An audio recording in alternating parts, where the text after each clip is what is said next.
empezar a grabar a partir de ahora, ¿sí? ¿Ok? No sé si tienen alguna duda, algo. Siempre me da una...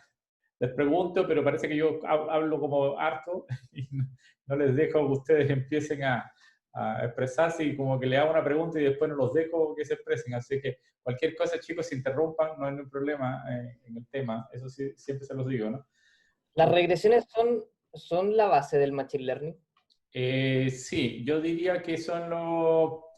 A ver, si tú me dices a mí, siempre hay un conjunto de modelos que son como clásicos, es decir, modelos que son como la base a partir del cual uno empieza a trabajar con métodos de Machine Learning. La base fundamental es regresiones. Regresiones es lo que la gente más ha estudiado. Yo diría que son hasta los... Si tú me dices a mí, son más complejos que los otros modelos. ¿Por qué? Porque los otros modelos incorporan todo lo que hiciste ya en regresión. Entonces, si tú pasas un trabajo un poquitito entendiendo todos los elementos que tienen las regresiones, como que ya las otras cosas son de manera natural. O sea, ya sabes lo que va a pasar, digamos. Porque es como más o menos el mismo tema siempre. Entonces, dentro de las regresiones, uno necesita no solo hablar de la regresión lineal como un modelo, sino también entender qué son las variables target, las variables predictoras.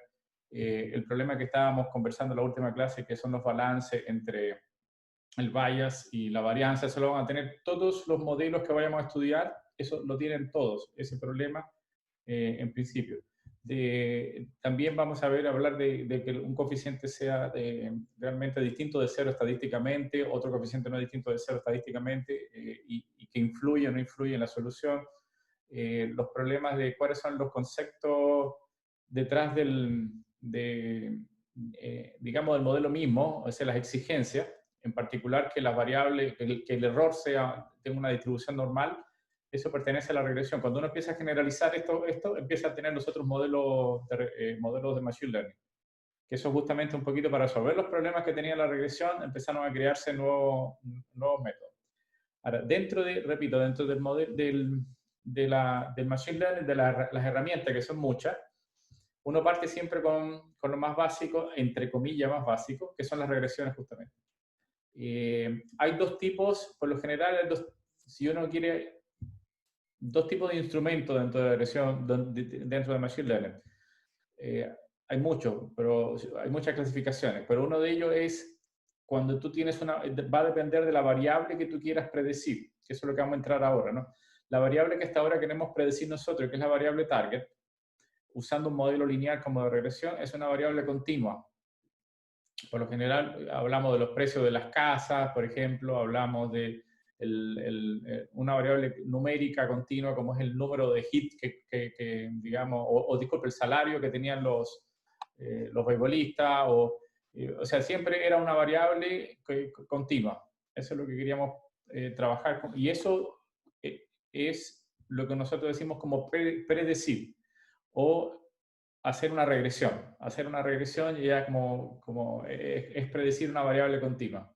Ahora, nosotros lo que vamos a trabajar es otro modelo que se llama regresión logística, que tiene la palabra regresión, pero básicamente es otra nueva, una nueva herramienta, donde lo importante o donde uno parte es que la variable que uno quiere predecir, la variable i o la variable target, ya no es una variable continua, es una variable discreta y va a tener distintas, digamos, valores o categorías.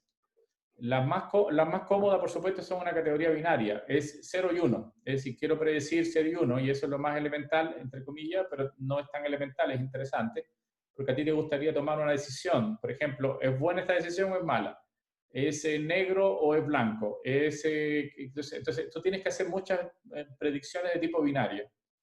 Vamos a partir con ese tipo de predicción ahora, que son como que la variable i va a tener valores 0 y 1, o va a tener valores 0, 1, 2, 3, pero discretos, no son valores continuos, no son como predecir precios o predecir, no sé, una variable de temperatura, sino va a ser predecir. Entonces, cuando tú vas a predecir una variable de tipo discreta, entramos en el ámbito de los clasificadores, clasificar.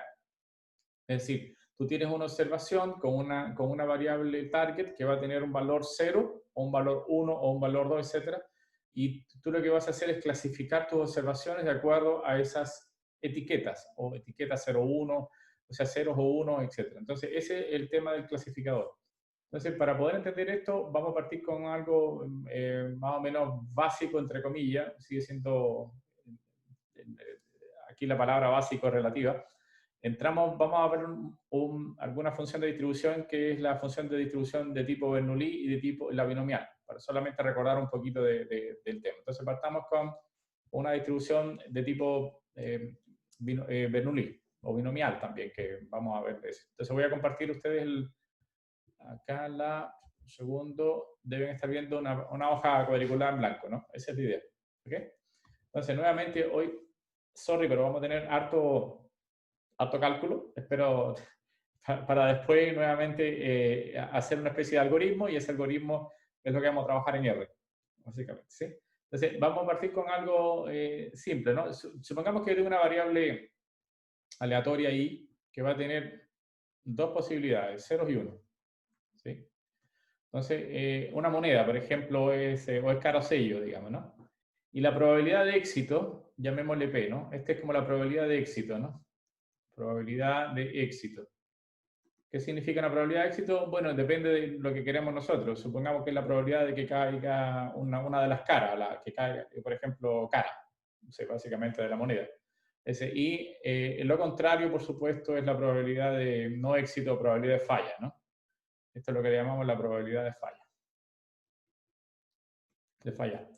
Probabilidad de éxito y la probabilidad de fallar, ¿no? Es decir, cuando yo hago un evento, uno solo, evidentemente, tengo la posibilidad de que tener éxito o no. Entonces, la función de distribución I se rige por una función de distribución de Bernoulli. Bernoulli, creo que se escribe así. Bernoulli, creo que es. Segundo, que estamos... Bernoulli. Bien. Esta función de distribución es algo así como simplemente P elevado a la I, ¿sí? 1 menos P elevado a la 1 menos I, ¿sí? Recuerden que I solo puede tomar valores 0 y 1. 0 y 1, ¿no? Estos son los valores que tiene. Entonces, si me cayó, por ejemplo, si I vale 1, o sea, si I vale 1, entonces esto se anula, este pedazo se anula y queda que la probabilidad es P, ¿no? Si me da 0, si la probabilidad es 0, entonces me da 1 menos P. ¿Se entiende, no? Ese es más o menos el asunto. Por ejemplo, si yo quisiera calcular el valor medio de la variable I, por Bernoulli, sería igual a P multiplicado por el valor 1 más 0 multiplicado por el valor 1 menos P. ¿Sí? Porque ¿se entiende? Eso es el valor promedio. Quiere decir que el valor promedio de I es P. Eso es o sea, la media en esa distribución es simplemente P. La media de I es igual a P. Sorry. Acá sería P. ¿Se acuerdan de eso, no? ¿Sí? Ok, sigamos entonces un poquitito. Por ejemplo, la varianza de I, ¿no? La varianza de I, recuerden que esto es como el valor medio de la diferencia que hay entre I y el valor promedio, que es P en este caso, ¿no? Al cuadrado. ¿Sí? Son las diferencias que hay en esto. Entonces, volviendo a usar el método de arriba, sería algo así como P, en este caso sería I, segundo. P cuando la I vale 1, ¿no? Sería 1 menos P. Dios, estoy escribiendo mal. Segundo. Ya, escribamos bien. Entonces sería, si la I vale 1, entonces sería P 1 menos P al cuadrado más 1 menos P sería 1 menos P cuando la I vale 0, que sería C menos P, o sea, 0 menos P al cuadrado. ¿Se entiende, no? Básicamente tenemos esta probabilidad y esta probabilidad. Cuando la I vale 1 tengo la probabilidad P y cuando la I vale 0 tengo la probabilidad 1 menos P. Y lo que estoy haciendo es hallando los valores promedios. O sea, un poco desarrollando esto que está acá, nos va a quedar P que multiplica a 1 menos 2 veces P más P cuadrado. ¿Sí? Del otro lado me queda más 1 menos P multiplicado por P cuadrado, ¿no? Eso es lo que nos queda. Es decir, nos quedaría P menos 2P cuadrado más P cubo más P menos P cubo. Este P cubo se cancela con este P. Y hasta ahora nos va quedando entonces una sola P acá. Disculpen, P más P. Hay algo extraño acá. Un segundo. Ah, aquí estamos equivocados. Esto es P cuadrado, ¿no? Porque es P cuadrado multiplicado por 1. Aquí es P cuadrado. ¿Sí? ¿Están de acuerdo? Ya, entonces nos va a quedar P acá de este lado menos P cuadrado. ¿Sí? O sea, P menos, porque este con este daría justamente P cuadrado. Quiere decir que daría P 1 menos P. Bien, entonces hemos encontrado que entonces que la varianza de I es igual a, ¿ok? La varianza de I es igual a P 1 menos P, ¿ok? Estas cosas las vamos a necesitar después, así que por eso estamos recordando estas cosas, ¿no? Y bueno, para generar las dos cosas nos queda que eso es P. Eso es para el caso de Bernoulli. Es decir, tengo una variable que es binaria, que puede tener valores 0 y 1, ¿sí? Y en este caso tenemos la varianza de esa variable y el valor promedio de esa variable. ¿Qué pasa, por ejemplo, en el caso de que tenemos la distribución binomial? Bien, en el caso de la distribución binomial, la idea es que yo hago, el problema que uno resuelve con la distribución binomial es que yo hago, por ejemplo, m pruebas de lanzar la moneda, por ejemplo.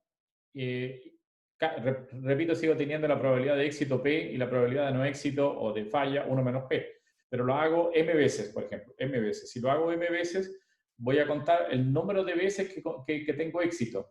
¿Bien? Entonces, el número de veces de que tengo éxito es mi variable aleatoria. Por lo tanto, en este caso voy a decir que I, si hago, por ejemplo, m veces la prueba, va a tomar valores entre 0, 1 hasta m, donde m es el número de pruebas que hago, o m pruebas de Bernoulli. O sea, hago m pruebas de Bernoulli de una sola vez y calculo el número de veces que me sale el éxito, o la cara, en este caso, si lanzo una moneda. ¿Se entiende, no? ¿Se va entendiendo? Entonces, en este caso uno dice que I se rige por una probabilidad binomial, que habitualmente se escribe así con una B. Escribo que voy a hacer m veces la prueba y la probabilidad de éxito es P. Y esta distribución binomial, en principio, es algo así como, si mal no se recuerda, es una combinatoria de todas las posibles soluciones que voy a tener al lanzar la moneda y contarla. M en I, ¿sí? De P elevado a la I, de 1 menos P, de M menos I. ¿Se acuerdan de eso, no? Sí, esa es la Bernoulli. Entonces, I es, segundo, ya estamos en la misma. Oh, carajo, qué cosa más loca.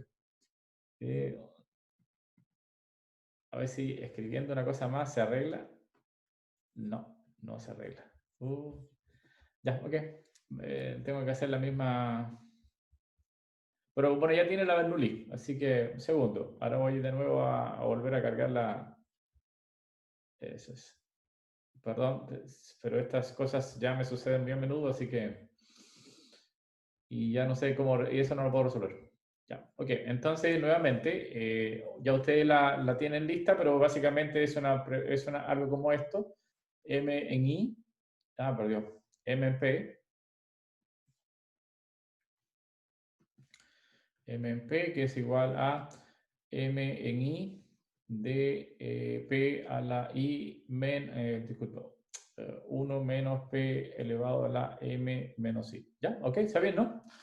Ok, uno podría simplemente hacer lo siguiente, puede hacer una extrapolación. Voy a mostrar dos maneras, porque en realidad en el futuro quizás, todavía no lo sé, usemos un instrumento que es muy útil, que se llama función generadora. Función generadora, no sé si la vieron alguna vez en teoría de probabilidades, función generadora.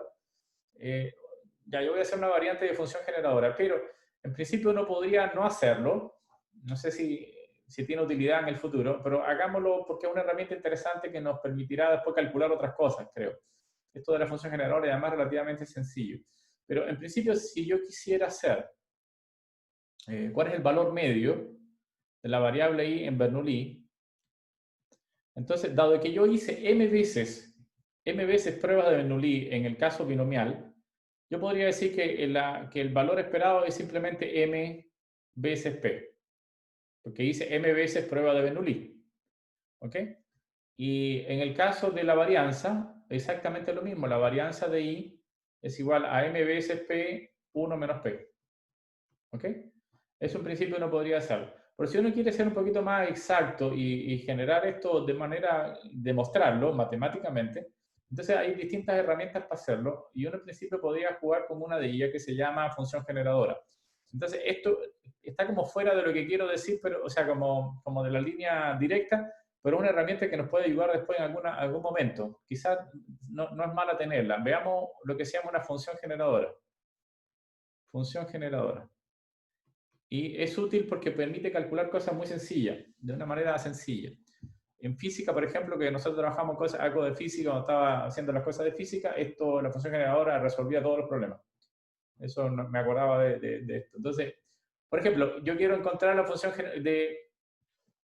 dado que yo tengo una función de probabilidad determinada, en principio que va a depender de la variable i en este caso, para mí, ¿quién es P en i? P en i es eso que está ahí, por ejemplo.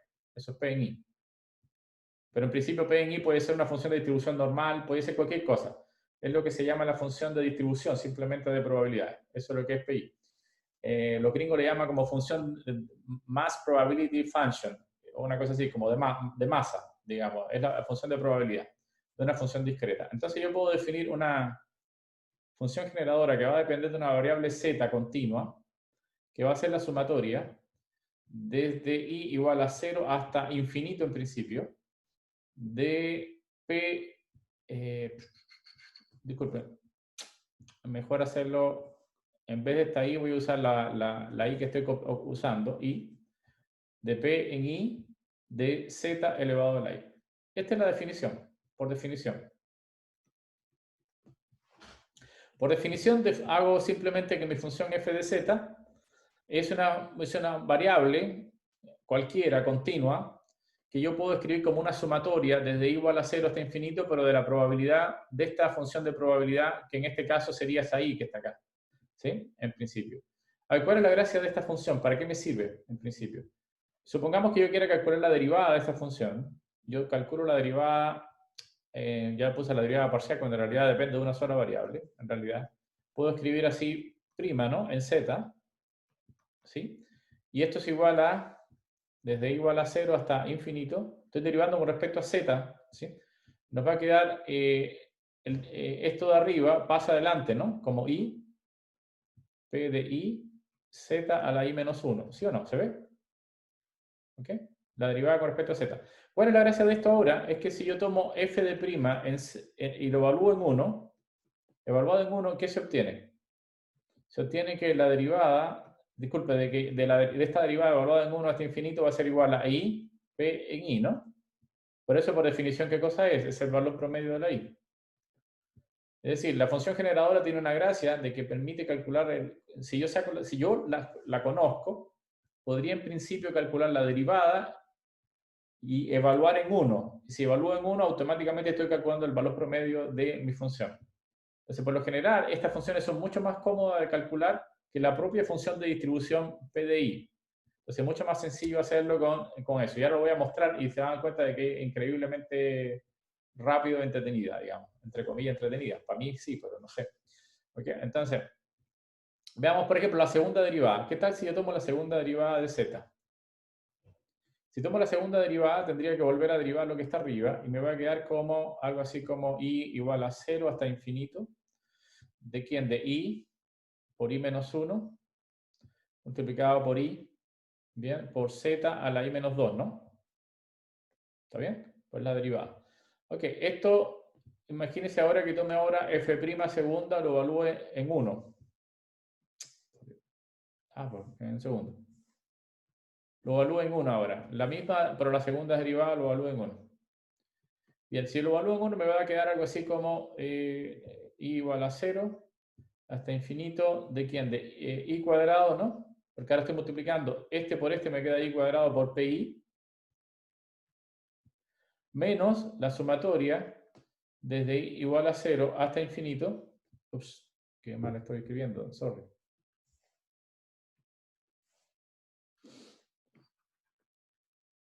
Perdón. A ver, me queda la sumatoria desde i igual a 0 hasta infinito de, ¿qué es lo que me quedaría? Me quedaría simplemente i, ¿no? Multiplicado por pi. ¿Están de acuerdo, no? entonces me va a quedar que la segunda derivada de z va a ser igual a el valor estimado o el valor esperado de i cuadrado menos el valor esperado de i. ¿Está bien hasta ahí? ¿Sí? Eso es lo que tenemos. Quedémonos con estas dos. Si yo sigo haciendo tercera, cuarta, derivada, etcétera, etcétera, voy obteniendo relaciones importantes. Pero veamos, me voy a quedar con esta. Ahí que me perdí. En realidad tendría que haber hecho acá con evaluado en 1, ¿no? Evaluado en 1.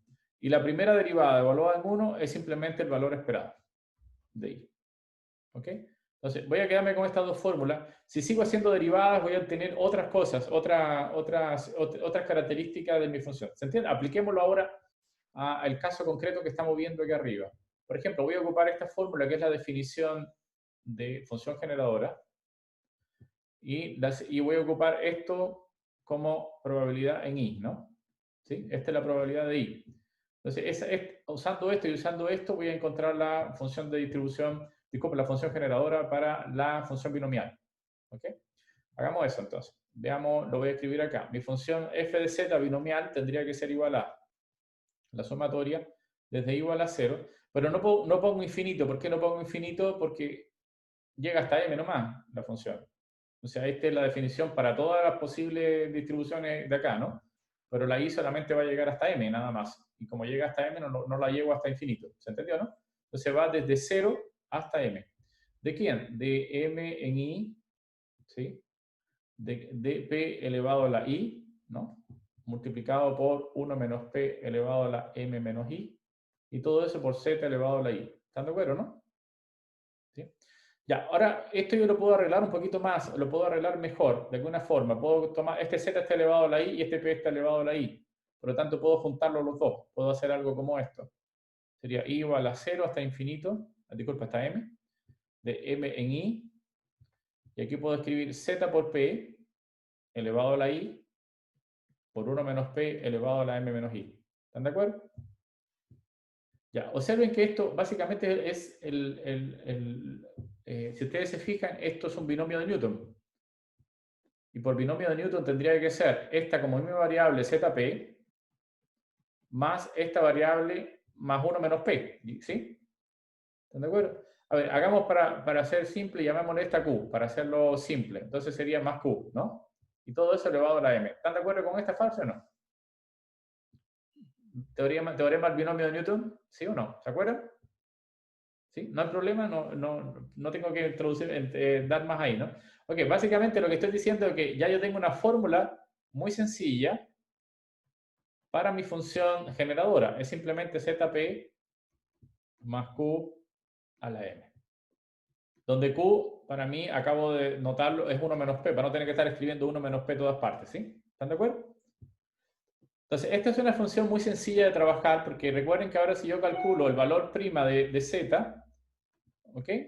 Ahora yo puedo calcular, puedo tratar de calcular sin tener que hacer mucho trabajo los valores promedio, en principio, o sea, el valor esperado de la variable i y adicionalmente la varianza y así otros momentos de la función de distribución también podría calcularlo, tomando derivadas simplemente. Entonces, primera cosa, voy a tomar la derivada con respecto a arriba, con respecto a z.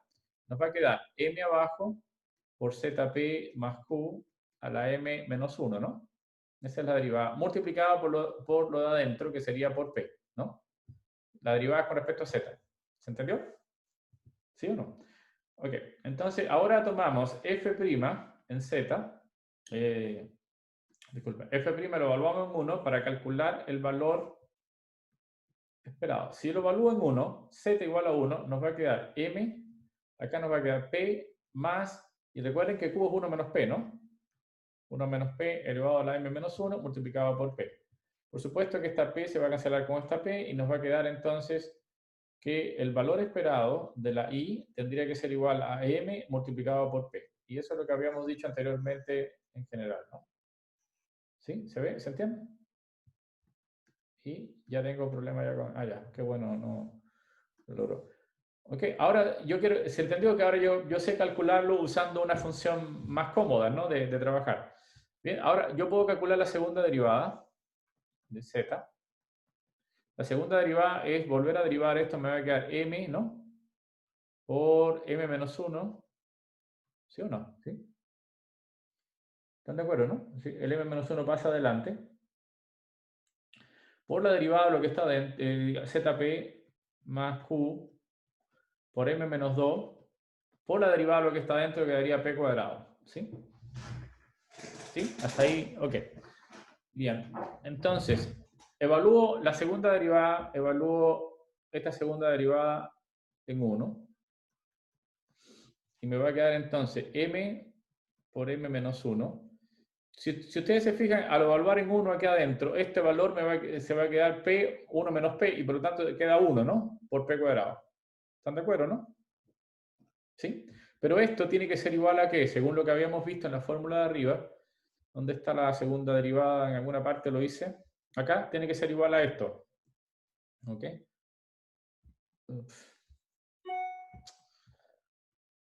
Estoy aburrido de esto, que se echa a perder. Ya, ok, entonces eso yo sé que es igual al valor esperado de i cuadrado menos el valor esperado de i. Eso es lo que es. ¿Se entiende, no? Eso es. Ok, entonces, aquí a partir de acá puedo decir lo siguiente. Puedo decir que el valor esperado de i cuadrado es igual a m por m menos 1 multiplicado por p cuadrado menos mp. ¿Por qué mp? Porque esto yo sé que vale mp, ¿no? Acabo de calcularlo. ¿Sí? Ahora, recuerden que la varianza, ¿cómo se calcula la varianza de i? La varianza de i es simplemente el valor esperado de i cuadrado menos el valor de i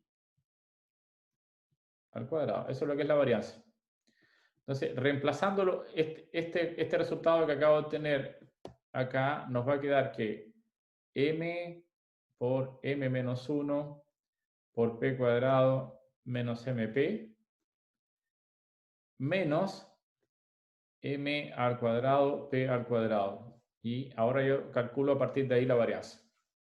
Entonces, multiplicando cada una de las cosas nos va a quedar m cuadrado, p cuadrado, menos m, p cuadrado, menos mp, menos m cuadrado, p cuadrado. ¿Está bien así? ¿Hay algo extraño aquí? No está tan bien esto. Este extraño, me falta algo aquí. Déjame ver si lo tengo. Hay algo extraño en todo este cuento. Segundo. Ok, sí, parece que está ok. No, no está ok. Perdón, ¿hay algún problema de signo acá? Déjame ver si no lo tengo todo, si está todo bien. Ya, esto ya lo habíamos calculado de m por m menos 1 p cuadrado menos mp. Yo le pregunto a usted a ver si está bien para ver si no nos equivocamos, para que me sigan la pista, en todo caso. Así que por eso estoy avanzando nomás. Menos mp al cuadrado, ¿está ok? Entonces me va a quedar esto. Bien, menos mp menos m cuadrado p cuadrado. Ya. Hay algo extraño acá en este. Me sobra algún tipo de signo ¿Qué menos. se debería ir? ¿Aló? ¿Qué se debería ir? No te escuché. ¿Qué se debería ir? ¿Qué se debería ir? Ah, no sé, debería irse varias cosas, no sé. A ver, en principio, nuestro resultado final ya lo sabemos, tenía que ser este, tiene que ser este resultado final. Ese es el resultado que queríamos tener. Entonces, quiero ver qué es lo que pasa, a ver si en alguna parte lo hicimos bien, si nos escapó algo en el cálculo. Ahora lo voy a ver ahora al tiro, ¿sí? Vamos a ver si más arriba.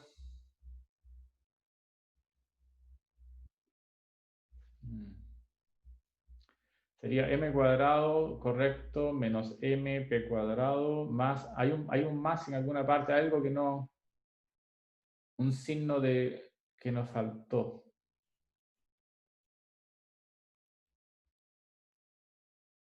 Y debe estar en alguna parte acá.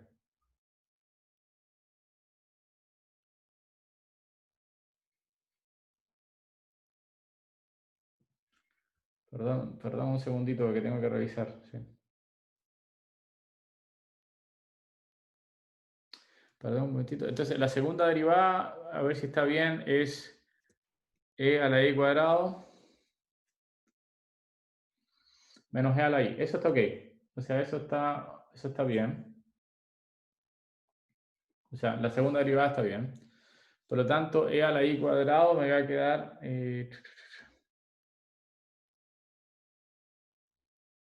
un segundo. Ah, aquí está el problema. Este signo de acá. ¿Sí? Lo que pasa es que este valor... Un segundito. Yo quiero despejar ya la de cuadrado. Entonces, este lo tuve que pasar para el lado allá.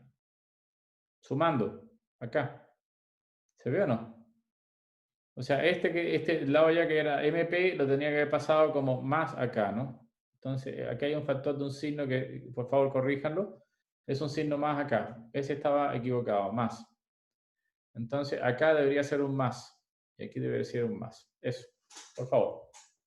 Entonces, acá lo corregí y acá lo corregí y tiene que ver con que yo despejé e a la i cuadrado de acá pasando esto del lado de allá una vez que calculamos la segunda derivada. Entonces, todo estaba bien, salvo que el signo que yo pasé del lado allá tiene que ser sumando. Y esta es la fórmula y toda la fórmula está bien. El único problema que tenía este signo que está ahí. ¿Está bien, no? ¿Sí? Ok, ahora podemos calcular haciendo que esto se cancele con esto. ¿Sí? En principio. Y acá me va a quedar entonces MP menos MP cuadrado. Sacando el factor común MP, nos queda 1 menos P, que es lo que necesitábamos que diera este resultado que tendría que calcularse. ¿Está bien, no? Ok, lo que digo que esto de la función generadora es un juego, después que ya uno lo que tiene que hacer es saber cuál es la función generadora para cada una de las funciones de distribuciones que uno quiere trabajar. Entonces, si tiene una función de distribución de Poisson, tengo una función generadora para ella que es fácil de calcular. Si tengo una función de distribución cualquiera uniforme, puedo calcular mi función generadora. Entonces, con la función generadora después puedo calcular todos los momentos de mi función de distribución. ¿A qué le llamo momento? El primer momento es el valor esperado, el segundo momento es la varianza, el tercer momento es la kurtosis. Entonces, hay distintos momentos de la función de distribución que se pueden calcular a partir de la función generadora. De hecho, la palabra generadora es porque genera todos los momentos de mi función de distribución. Entonces, es un objeto sencillo de calcular y muy útil. En este caso, esta es la función generadora solo para la binomial, ¿no? ¿Ok? Solo para la binomial. Y veo que ya tengo un problema de nuevo con esto. Y tiro a ver si escribo, no va a pasar nada. Ya, ok. Segundo, chicos, para seguir adelante, porque ahora se va a poner esto un poquito más... Hasta ahora no hemos hecho nada que no hayan visto alguna vez, quizás, ¿no? Segundo. Visto por lo menos. Disculpa, ¿no te escuché? De que estamos todos bien. Hasta acá, o sea, al menos conocemos todo. Ya, Conozco todo. claro, no debe ser algo muy distinto a lo que hayan visto alguna vez en estadística, en principio. Y en este caso yo solamente lo único que voy a hacer, estaba probando era con una sola función de distribución. Lo mismo pueden hacer con otra función de distribución en general, ¿no? ¿Ok? Eso no es un problema. Una cosa que queda como tarea para ustedes en principio, para que vayan entrenándose un poco en esto, es lo siguiente. Supongamos que X es una variable, esto es como un ejercicio que queda, lo dejo de tarea ahí para que jueguen un rato con ello, que podemos evaluarlo después de algún control o agregarlo a una tarea al principio, para que lo vayan pensando, ¿no? Si X es una función aleatoria que tiene una función binomial en la forma, por ejemplo, MP, y Y es una función, es otra variable aleatoria que tiene una función de distribución NP, entonces la variable aleatoria X más Y tiene una función de distribución BM más NP. Ok, esto es como ejercicio, demostrar esto. Bien, eso es importante porque en realidad, si hubiésemos sabido esto del principio, pueden ocupar para esto la función generadora. La función generadora se va a dar cuenta que de calcular la función generadora para esta y demostrarse que se divide en dos partes la función de distribución. X y Y son variables independientes, cada una se rige por una binomial. La suma de las dos va a ser otra binomial. O sea, la suma de dos variables aleatorias que tienen distribución binomial tiene una distribución también binomial, pero con m más n con el número. Desde el punto de vista intuitivo es sencillo de entender. Simplemente uno imagina que en la primera X uno lo que hace es m pruebas de Bernoulli. En la segunda uno hace n pruebas de Bernoulli, por lo tanto entre las dos hacemos m más n pruebas de Bernoulli. y por lo tanto la función binomial tendría que ser m más n. Ya, ahora matemáticamente tendríamos que mostrarlas, ¿no?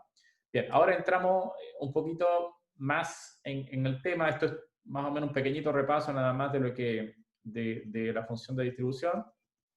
Bien, en principio la única cosa que me interesa hasta ahora era de todo esto, en principio, es que no la única, sino la dos más importante, es que el valor esperado de i va a ser igual a mp, la varianza de la i es igual a mp1 menos p. ¿Bien? La i va a tomar valores 0, 1, etcétera, etcétera, hasta m. Eso es lo que tendríamos. Y la probabilidad p es básicamente la probabilidad de éxito.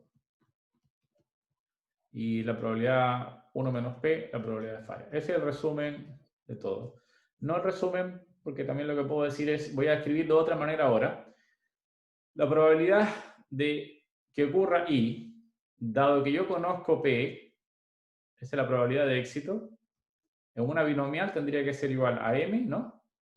En i de p elevado a la i de 1 menos i, de 1 menos p elevado a la m menos i. Entonces, este es como el resumen de lo que quería decir, ¿sí? O sea, este es un conocimiento que yo necesito para poder resolver el problema. Necesito saber cuál es la probabilidad de éxito. ¿Entiendes? ¿Entendió? Bien, ahora imagínense el siguiente problema, porque este problema sirve para una sola variable, pero yo necesito resolver mi problema para muchos datos. Voy a entrar ahora a dónde aplico esto en datos. ¿En qué parte lo voy a ocupar? ¿Ok? A ver si me logro explicar un poquitito mejor. A ver si... Supongamos que siempre nuestra partida es tener una gran matriz que tiene n observaciones y tiene, aquí lamentablemente tiene que usted sacar dentro del contexto qué significa esa P, ¿no? Para mí P es el número de variables, ¿no? ¿Sí? P es el número de variables que obtengo. ¿Se entendió, no? Esa P que está ahí. No tiene que ver nada con esta P de éxito, en principio. Ahora estamos en la análisis de datos. Estamos en datos. ¿Cómo puedo utilizar lo que está arriba para analizar datos? Ese es mi objetivo hoy. Bueno, ¿qué significa esa gran matriz NP? Básicamente yo tengo, ¿qué cosa? Tengo una... les recuerdo siempre lo mismo. Tengo x1, x2 hasta xp, eso es. Y hacia abajo tendría la primera observación de la variable 1, la segunda observación de la variable 1, hasta la enésima observación de la variable 1. Acá tendría la segunda observación de la... disculpe, para seguir con la misma notación, esta sería como la primera observación de la variable 2, la segunda observación de la variable 2, hasta la enésima observación de la variable 2. Sigo acá, sigo acá, sigo acá. Acá sería la primera observación de la variable p, la segunda de p, hasta la enésima variable de p. ¿Se entiende, no? Esa es nuestra variable, ¿ok? Adicionalmente ahora, nosotros tenemos una variable target, que está acá. La variable target va a ser i1, ¿no? i2, etcétera, etcétera, etcétera, ¿ok? Hasta in. Estas son mis variables target. Ahora, esta variable target ahora va a tener antes era una variable continua, pero ahora cada una de esas variables va a tener valores que van a estar entre, por ejemplo, van a tomar valores de tipo 0, 1 hasta mi, donde m es el número de pruebas que yo hago, pero para cada una de las observaciones. A ver si me entiende un poquitito. Para mí, que yo le llamo una observaciones. Esta es una fila completa, eso es una observación, ¿no? Y el resultado de la variable target es i1. Acá, para esta variable puede tomar valores entre 0 y m1, donde m1 es el número de veces que hice una prueba con la variable i. ¿Okay? No sé si me... A ver, hagamos un ejemplo un poquitito más, a ver si lo logro imaginar algo. Imagínense que yo...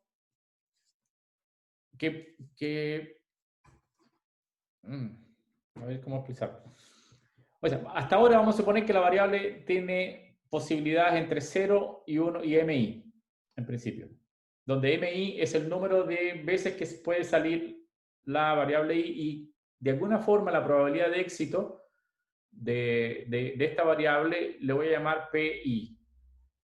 A ver si es como, primer ejemplo concreto.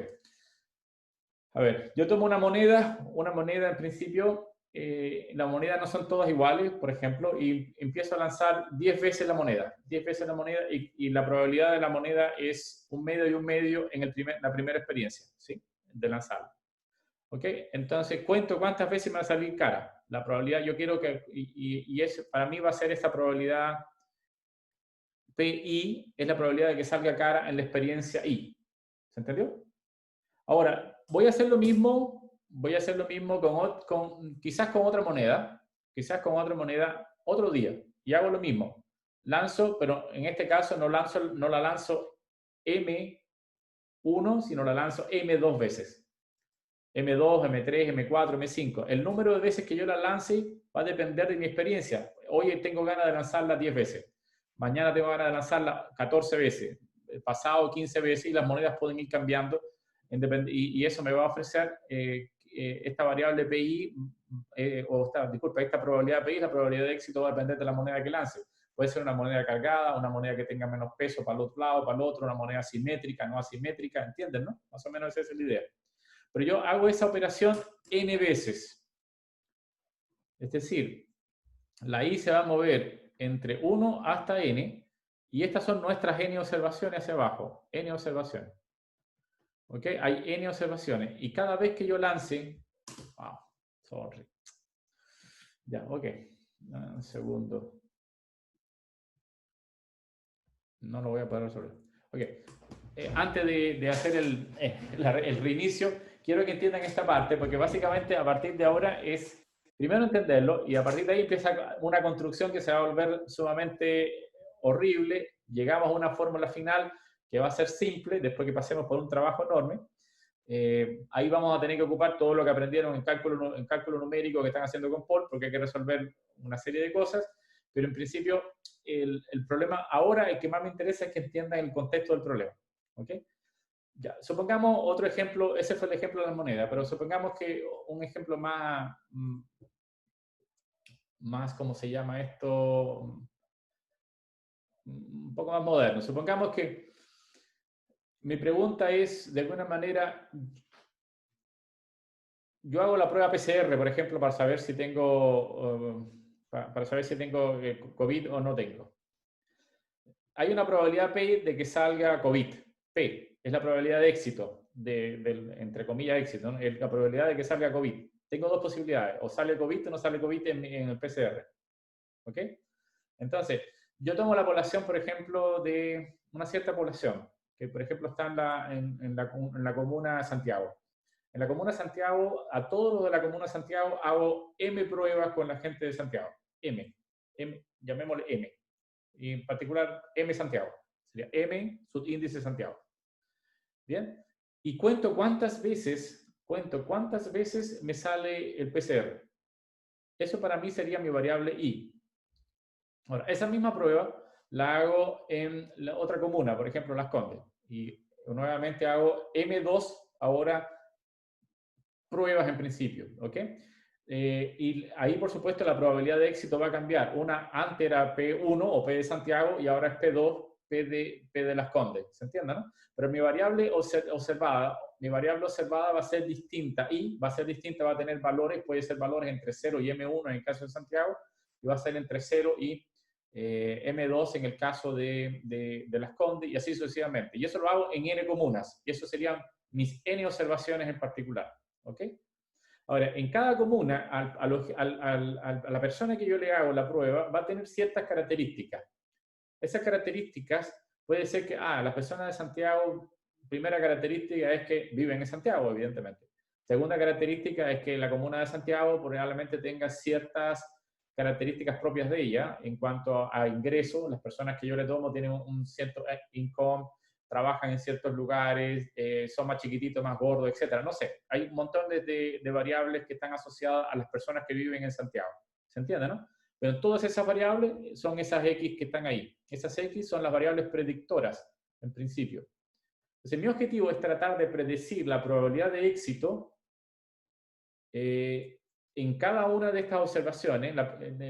Es decir, yo quiero predecir PI, la probabilidad de éxito, en dependencia de las características que tiene la gente o las personas o en cada una de las comunas en el caso del PCR. Entonces, imagínense que si yo tomo, mi pregunta es, dado que esta persona tiene estas características, ¿cuál sería la probabilidad de que él tenga o no COVID? No sé si me logré hacer entender. Es un poco abstracto, qué sé yo, pero en principio, repito, estas variables ahora van a tomar valores discretos y esos valores discretos es el número de éxito que va a tener la prueba que estoy haciendo sobre mis variables. Yo lo que quisiera estimar es la probabilidad de éxito, en principio. ¿Ok? Entonces, déjeme reiniciar esto nuevamente porque quedé aquí como parado en esto. Y al tiro, segundo, volvemos de nuevo. Es una locura, pero así es. Y ahora viene una cosa un poquito más compleja, que es cómo resuelvo el problema, ¿no? Ya, ok, listo. Partimos entonces con resolución del problema. Lo primero que voy a hacer es construir una función de distribución conjunta. ¿Sí? La función de distribución es conjunta de la manera siguiente. Voy a tener una variable aleatoria. ¿Cuál es la probabilidad de que mi primera... Un segundo, vamos a cambiar las letras para que se vean mejor. Esta es mi primera observación, mi primera experiencia, que en la primera caso voy a tener I1, es decir, donde I1 es un valor concreto de la variable I1, que está entre 0 y M1.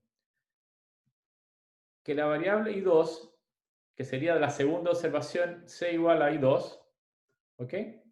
Y así sucesivamente que la variable IN, perdón, las letras son importantes porque ahora son... Estoy aburrido de esta cosa, ¿por qué me hacen esto? No sé si han tenido esos problemas los profesores, pero en realidad creo que mi computador, voy a cambiarlo en realidad. Ahí se arregló, no sé por qué, pero se arregló. Ya, IN, C igual a IN. Dado que yo tengo la probabilidad P1, P2, etcétera, etcétera, hasta PE. Esta es mi función de distribución conjunta. Función de distribución conjunta. Como las pruebas que voy a hacer son todas independientes, o sea, la prueba que hice en Santiago no tiene nada que ver con la prueba que hice en Las Condes, que hice no sé, en Puente Alto, no tiene nada que ver. En cada una de ellas yo tengo la probabilidad, cada variable EI se va a regir por una función de distribución binomial. Es decir, cada una de ellas se rige por ejemplo, se rige por una función binomial donde hice MI pruebas, pero con PI. ¿Ok? Cada una de ellas, y la I va a ser desde 1 hasta N. ¿Se entendió? Cada una es por separado. Y como las pruebas son independientes, entonces la función de distribución conjunta es simplemente el producto de todas las funciones de distribución. ¿Sí? Porque son independientes cada una de ellas. Lo que quiero decir que esto es igual a, lo escribo acá, a la pitatoria desde I igual a 1 hasta N de las sumatorias de que sería en este caso de las MI en EI de P I elevado a la II 1 menos PI elevado a la MI menos 1. No, borremos esto. A los MI menos I. ¿Se entiende o no? Esta es mi función de distribución, porque todas son pruebas independientes una de la otra. Es como si tuviese una prueba de Bernoulli en cada una de las comunas, en cada una de las observaciones. Entonces, en cada una de las observaciones tengo una prueba y mi intención es, en todo este cuento, mi intención es determinar las variables PI. Es decir, yo quiero determinar la probabilidad de éxito en cada una de ellas. ¿Ok? ¿Se entendió o no? Hasta ahí la puesta en escena. Ok, puesta en escena. Todavía no he hecho todavía nada. Ok. ¿Cómo yo saco cómo se relaciona esta PI? Voy a generar un modelo para calcular. ¿Cómo se relaciona esta PI? ¿Qué es lo que quiero predecir en principio? Ahora yo no quisiera predecir el número de éxitos en particular que tengo. O sea, mi variable ahora, yo no quiero predecir directamente esto. Lo que quiero predecir son las probabilidades en principio. Y después calcular los valores promedio, ¿sí? Por ejemplo, si yo determino PI por alguna razón, y yo quisiera calcular cuál es el valor promedio de que me salga en la comuna tanto, me salgan éxito sería simplemente multiplicar MI por I, ¿no? Disculpa, por MI por PI. No sé si me estoy haciendo entender, ¿está complejo o no está complejo hasta ahora? ¿Está bien? ¿Estamos? Ok, sí, listo. Estupendo. Sigo adelante entonces. Si ustedes no me interrumpen, yo sigo, no hay problema.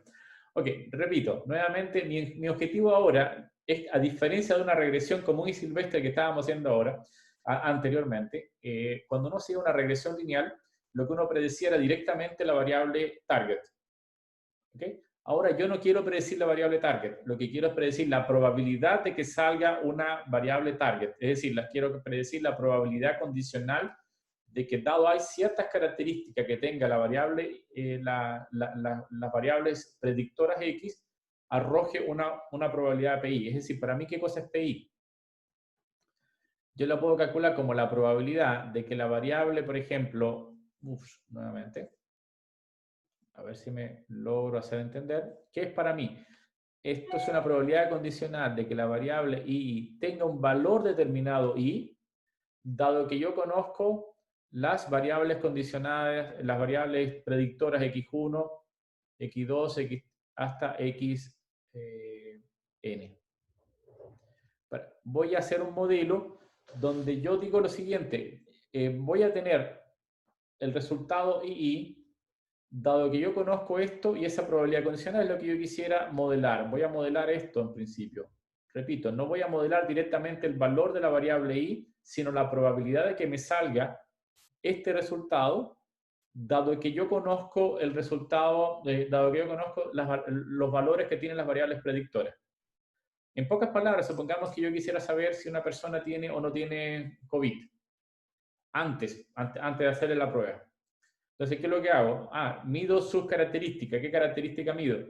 El peso es este, la talla es esto, vive en Santiago, adicionalmente tiene presión alta, sí, adicionalmente tiene dolores de cabeza, tiene características de diagnóstico, etcétera, etcétera, etcétera, etcétera. Todas esas cosas yo las tengo. Entonces, dado que tengo esas características, yo no digo que tiene COVID o no tiene COVID, sino digo qué probabilidad tiene de tener COVID. ¿Se entiende? Ahora no estoy modelando la variable target, estoy modelando la probabilidad de que la variable target tenga un resultado determinado, dado que el individuo tiene un montón de características, eso que serían dadas por las observaciones. A ver si me logro hacer entender. Aquí nuevamente tengo problemas, pero en principio, dado que yo conozco una fila entera, esa la conozco, ¿cuál sería la probabilidad de que I1 tenga un valor definido, determinado? Y eso es lo que voy a estimar. Esa va a ser mi probabilidad. ¿Ok? Entonces, a ver si funcionó. Sí, funcionó. Estupendo. Entonces, ¿de qué forma lo voy a hacer? Hay una forma de hacerlo. Lo vamos a ver después en la próxima clase porque ya no es mucho tiempo, pero en principio yo puedo definir puedo modelarlo de esta manera. Una posibilidad es simplemente modelarla, esta variable, no como directamente como una función, como una regresión. Una posibilidad, esto es una posibilidad. Una posibilidad es simplemente tomar esto como ¿qué? Como un beta 0, ¿no? Más un beta 1 x, qué sé yo, el 1i, más un beta 2 x 2i, más etcétera, etcétera, etcétera, hasta beta p x pi. ¿Sí? La puedo hacer como una regresión. ¿Sí? Pero ¿cuál es el problema que tiene una regresión? El problema es que esto es una recta y la recta puede tomar valores positivos y negativos. Y si la variable tiene valores positivos y negativos, entonces esto ya no sería una probabilidad, que es lo que yo quiero resolver. Entonces, para evitar ese problema, las personas, esto es una primera posibilidad que alguien lo intentó alguna vez, pero no funcionaba tan bien, precisamente porque había probabilidades negativas. Entonces tengo que hallarme una función que justo tenga una característica de que nunca sea mayor que 1, que esté entre 0 y 1, y por lo tanto, y además sea positiva siempre. Entonces, para eso se introduce en la siguiente función, que es como la típica que uno hace, que es una exponencial de beta 0 más beta 1, x1i, más etcétera, etcétera, beta p, xpi, dividido todo por 1 más la exponencial de beta 0 más beta 1 x1y más etcétera, etcétera, hasta bp xpi. ¿Ok? Bien, esta función que está acá se llama función logística.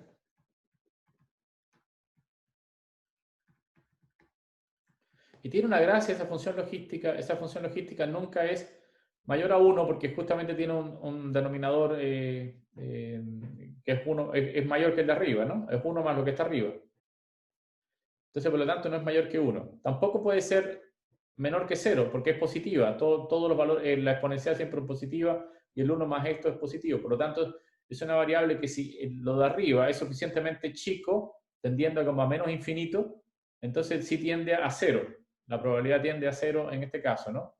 Entonces es una variable que se encuentra justamente PI, satisface las condiciones de estar entre quién y quién, entre 0 y 1, y PI tiene que ser mayor o igual que 0. Entonces, esa característica la va a satisfacer correctamente esta función, y esta función tiene como una forma de, como una S, tiene forma de una S. Si uno la dibuja es como una especie de S, ¿no? ¿Ok? Entonces, esa es más o menos la gracia. Entonces, esto se llama función logística. Y lo que vamos a hacer es hacer un modelo para, para PI de forma tal que, que podamos considerar los predictores para predecir esta probabilidad. Quiero hallar la probabilidad de que la variable aleatoria ahí tenga un valor determinado, dado que todos estos valores se conocen, por lo tanto yo puedo introducirlo acá. Si yo conozco los coeficientes beta 0, beta 1, beta p, los conozco, yo podría ya identificar quién es mi probabilidad, y puedo definir conceptos como qué probabilidad haga de que tener tantos éxitos o determinada cantidad de pruebas positivas de COVID, si voy a hacer una prueba de COVID como la que estaba explicando anteriormente. ¿Se va entendiendo o no? Esto, ¿sí? Entonces, mi modelo es este. Este va a ser mi modelo ahora. Mi modelo, que ahora lo voy a simplificar un poco y voy a tratar de escribirlo de una forma más compacta. Pero básicamente es eso. ¿Ok? A ver si... No. A ver si que funcionaba con esto, pero no. Ya. Ok. La verdad que es una lata. Terrible. Segundo, chicos, perdón.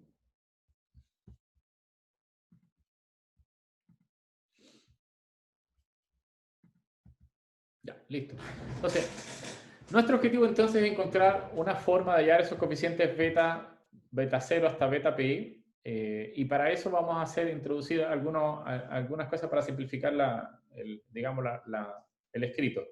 Primero vamos a introducir un coeficiente beta, que es un vector beta 0 hasta beta pi, es decir, tiene la dimensionalidad de, hacia abajo sería p más 1, ¿no?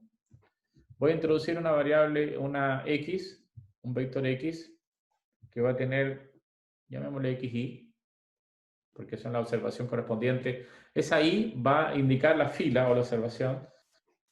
Aquí escribo 1 y aquí escribo x1 y hacia abajo, hacia xni.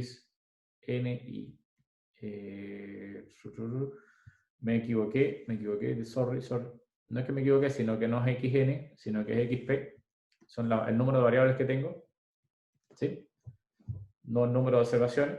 ¿Se entiende, no? Entonces, por lo tanto, este producto que está arriba, ese producto que está aquí arriba, esto, lo puedo escribir en forma vectorial, de manera compacta. Ya, lo puedo escribir de manera compacta de la manera siguiente. Simplemente voy a escribir que PI va a ser igual a la exponencial de beta transpuesta multiplicado por xy, ¿sí? Dividido todo por 1 más la exponencial de beta transpuesta multiplicado por xy. Recuerden que si yo multiplico beta transpuesta por xy, lo que voy a obtener es justamente beta 0 más beta 1 por x1y más, etcétera, etcétera, beta p por xpi. ¿Sí? Y eso es lo que tendría. Entonces, acá es mucho más cómodo ahora trabajar de forma vectorial, porque ahora vamos a necesitar esto de forma vectorial. ¿Ok? Ahora, un par de cosas más, uno puede hacer esto, uno puede hacer lo siguiente.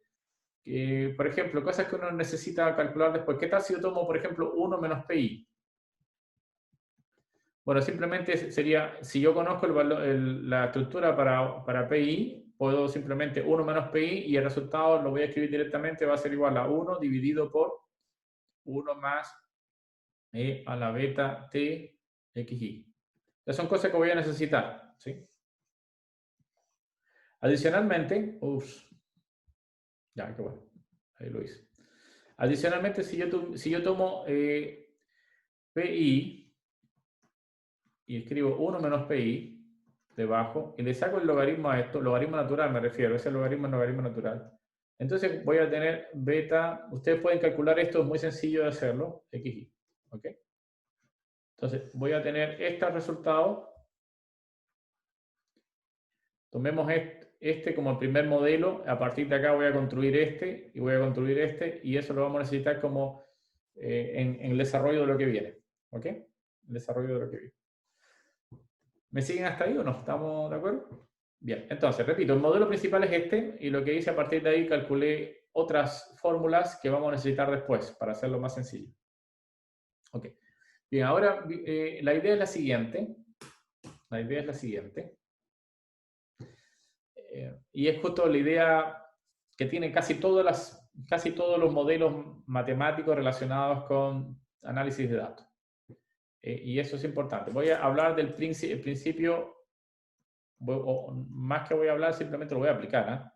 El principio de, ¿cómo le llaman? De la traducción no la puedo hacer, digamos. En principio es como de máximo, principio de máximo, la palabra en inglés likelihood. ¿Lo han escuchado alguna vez? Máximo likelihood. Se le llama máxima verosimilitud, pero esa traducción es como horrible, ¿no? ¿No? sé por qué alguien tradujo como máxima verosimilitud, ¿no? Pero la traducción en español, si uno toma un libro en español, sería algo así como máxima verosimilitud. Verosimilitud. Eso es lo que... Pero en inglés es likelihood.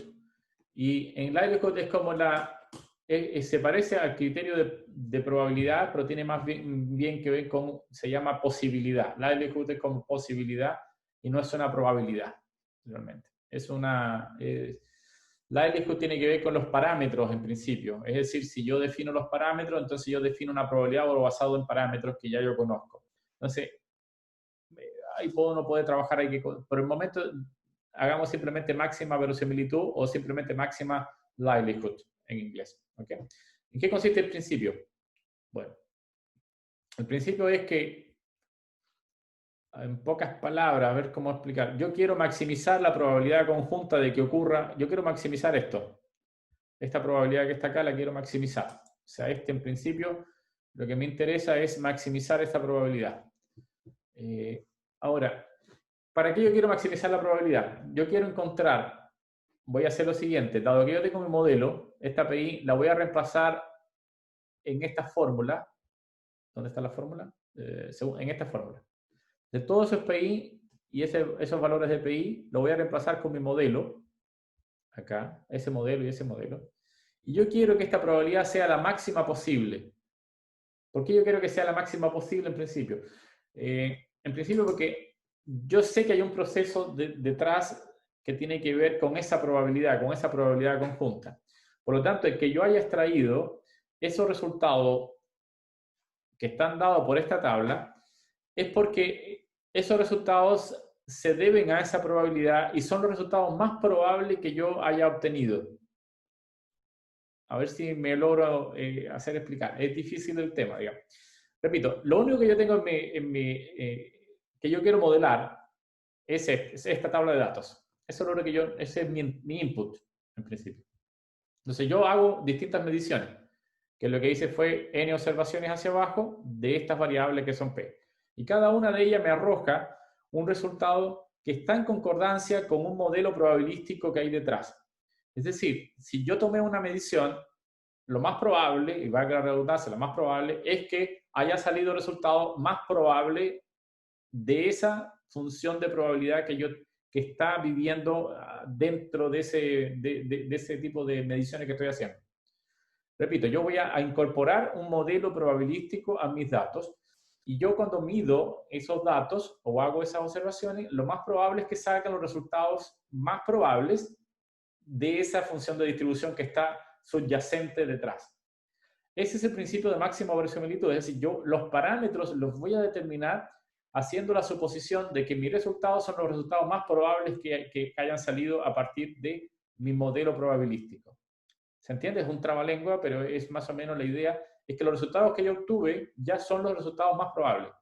Por lo tanto, lo que voy a hacer es encontrar, repito, y ahí termino la frase, es encontrar los parámetros beta 0 hasta beta p con la condición de un máximo, maximizando, ¿de dónde? Maximizando mi función de probabilidad conjunta. Por lo tanto, voy a resolver un problema de optimización, es decir, maximizar una función de coste, que en este caso sería mi función de probabilidad conjunta, y encontrar los parámetros que maximizan esa función. Y necesito eso porque justamente mis observaciones las supongo que son lo más probable que pude haber encontrado. Por lo tanto, ese sería el principio de máxima verosimilitud aplicado. ¿Ok? Entonces, lo que voy a hacer ahora es hacer un problema de optimización tratando de maximizar mi función de máxima verosimilitud para encontrar los parámetros de mi modelo. ¿De cuál modelo? De este modelo que tengo acá.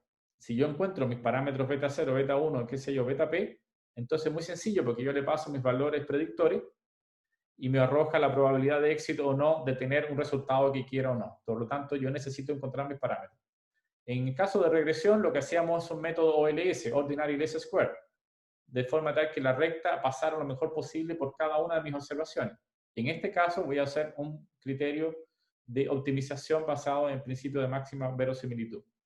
Este es el principio que se va a ocupar prácticamente para casi todos los métodos de Machine Learning que existen.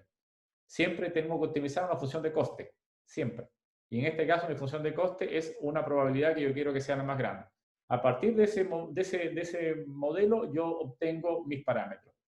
Y eso básicamente lo único que hace Machine Learning, lo puedo resumir así en esas palabras. Encontrar mi función de coste a partir del cual yo determino mis parámetros. Y eso es todo, casi un problema de optimización para cada uno de los métodos de Machine Learning. Vamos a ver un par de ellos más en adelante. Ok. Va a dejarlo expresado porque ya no tengo mucho tiempo. Y he hablado una cháchara muy grande. Pensé que lo iba a hacer todo hoy, pero no es tan sencillo. La idea es que en vez de calcular el máximo de esta probabilidad, ¿dónde estamos? Acá. En vez de calcular el máximo de la probabilidad conjunta, recuerden que la probabilidad conjunta, si yo no lo puedo escribir de nuevo, no voy a escribir todo lo que está dentro, pero básicamente es una pitatoria, desde i igual a 1 hasta n, es el número de observaciones que obtengo, de m de i, de p a la, de pi a la i, y de 1 menos p de i, hasta la mi menos i. ¿Okay? En vez de tomar esto, voy a tomar el logaritmo de p. ¿Por qué el logaritmo de p? Porque trabajar con pitatoria es como medio complicado. Si yo tomo el logaritmo de un producto es la suma. ¿Ok? Entonces, esto va a ser proporcional. Cuando yo le calculo el logaritmo a este producto, tengo el logaritmo del producto de este, por este, por este. O sea, me refiero de este, y por este, ¿no? Entonces, en principio, esto yo lo puedo separar como una constante, ¿no? No sé si como que puedo decir que mi función a maximizar sería simplemente la sumatoria desde 1 hasta n. ¿De quién? De el producto de p elevado a la, o sea, de i. A ver si un segundito, de los logaritmos. Estamos hablando de los logaritmos, de la pitatoria. Entonces necesito colocar los logaritmos. Un segundo, borrarlo. ¿De quién? Del logaritmo, esto me va a quedar como i logaritmo de p de i más mi menos ii logaritmo de 1 menos p de i. ¿Se entiende o no? Es decir, si yo logro maximizar esto, ya el máximo de esto, O sea, repito, el máximo de esto ya me produce el máximo de esto, ¿no? Entonces, yo lo que estoy reescribiendo, repito, yo necesito, mi objetivo fundamental era maximizar P. Encontrar los parámetros beta 0 hasta beta P tal que se maximice la probabilidad, ¿sí? Pero mejor hacerlo sacando primero el logaritmo, y esto es lo que se le llama el log likelihood. O sea, nadie hace el cálculo directamente con la pitatoria, porque trabajar con pitatoria es mucho más complejo que trabajar con una sumatoria. Y la idea es la siguiente: como el logaritmo es una función monótona creciente, si yo encuentro el máximo para el logaritmo, ya estoy encontrando el máximo para el valor de P. Por lo tanto, es mejor trabajar con unas sumatorias, porque en principio trabajar con la pitatoria es más difícil. Entonces, y además, adicionalmente, este término que está acá lo elimino y digo que este log likelihood es aproximado. ¿Por qué lo elimino? Porque esto es como una constante, ¿sí? No una función que va a depender de PI. Recuerden que estoy maximizando por PI, que es la que tiene los coeficientes. Por lo tanto, este término adicional lo que le agrega es un valor numérico, ¿no? Un valor numérico y no el valor variable. Por lo tanto, lo que voy a maximizar va a ser esta función que está acá y no esta de acá. ¿Se entendió por qué voy a maximizar esta? Entonces, mi función, por lo general, sería el log likelihood, llamémosle así, L va a depender de beta. Es una función que yo quiero maximizar. Y lo voy a reescribir acá para dejarlo expresado acá y no sigo más adelante porque ahora después... Bueno, dejemos expresado nada más algo para la próxima clase. Esto. Entonces, yo lo que quiero encontrar es esto.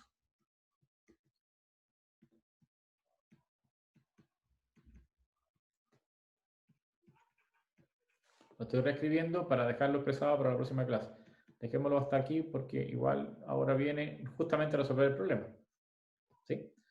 Bien, entonces, y además ya está con problema de nuevo esto. Ya, no importa. Un objetivo entonces sería maximizar, hallar el máximo de la función. Ya lo hizo, qué bueno. Hallar el máximo de la beta para encontrar beta. Y esto se llama log likelihood, mi función log likelihood, y es el máximo que quiero encontrar. ¿Dónde están los parámetros beta aquí?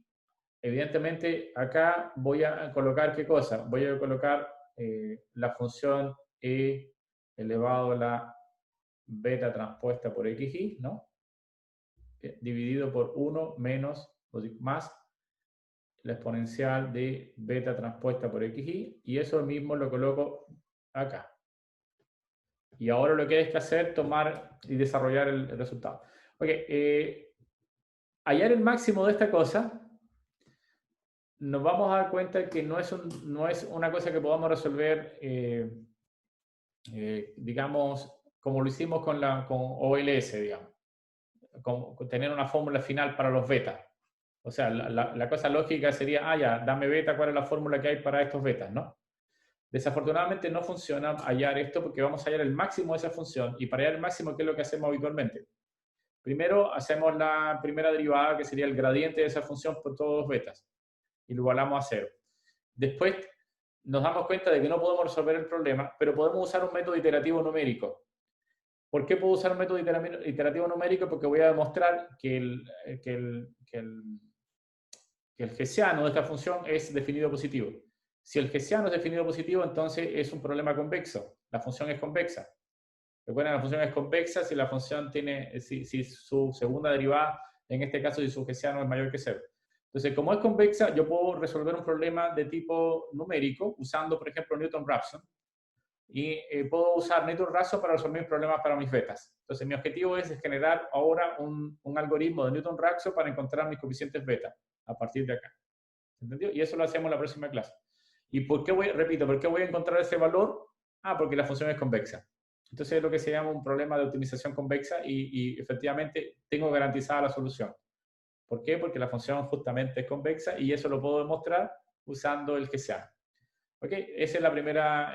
También vamos a ocupar otro método que se llama el gradient descent. ¿Por qué? Porque el hessiano ahora lo vamos a obtener, va a ser sencillo obtenerlo, entre comillas sencillo, porque vamos a pasar un poco de trabajo, pero al final nos va a quedar una expresión muy bonita para poder trabajar con el hessiano. pero en algunos otros métodos de Machine Learning no voy a tener tanta suerte encontrando el hessiano, y porque nos va a ser muy difícil. Y adicionalmente el cómputo del hessiano es notoriamente mucho más complejo que lo que uno esperaría si tuviese 1.000.000 de datos, por ejemplo. Entonces, ¿qué es lo que hay que hacer? El método que más se usa en Machine Learning se llama Gradient Descent, o gradiente descendente. Y básicamente lo que está indicando es que el gradiente va a indicar la dirección de mínimo o de máximo descenso de la función. Y como yo lo que quiero es minimizar o maximizar, depende de lo que quiera hacer, el gradiente me va a indicar la dirección correcta. Entonces vamos a ocupar esos dos métodos. Yo voy a desarrollar en la próxima clase, vamos a usar el método de Newton-Raphson, y a ustedes les va a quedar de tarea el método de gradient descent. Gradient descent.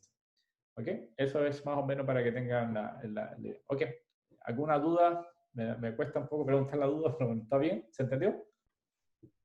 Se entendió. Buenísimo. No, ustedes son buenísimos alumnos. Ya, estupendo. Ya, ok, chao chicos, nos vemos entonces la próxima. Vale. Chao, Chao, profe. Chao, Carlos. Chao. chao, Matías, chao.